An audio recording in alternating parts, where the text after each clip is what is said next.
હા, આપણે ગઈકાલે સવારે 9 થી 1 વાગ્યા સુધી હવન હોમ હતું. પછી ભાવિક ભક્તો બહુ દૂરથી આવ્યા હતા તો ગુરુ પૂજન કરીને ગયા. પછી સાંજે 4 વાગ્યાથી કરીને 7 વાગ્યા સુધી આનંદના ગરબા હતા. બધી બેન દીકરીઓએ સરસ મોજ માણી આનંદના ગરબાની.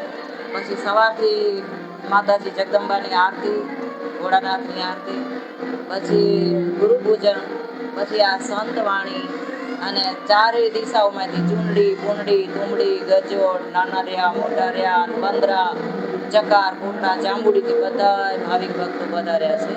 ચંદનનગર, ગોદિયારથી બધા જ ભાવિક ભક્તો સારો અત્યારે ગુરુ પૂનમનો લાભ લઈ રહ્યા છે. સરસ મજાની સંતવાણી ચાલી રહી છે અને ભોજન અને ભજન બે ચાલુ છે ભગવતીની દયાથી. આવી રીતે અમે ગુરુ પૂનમ દર વર્ષે ઉજવીએ છીએ. હવે 2 મહિના પછી પાટોત્સવ આવશે મમાઈ માતાજીનો. ત્યારે અમારા 7 અખાડાના સાધુ આવશે, 18 વર્ણ આવશે. ફરી બીજો પ્રોગ્રામ 2 મહિના.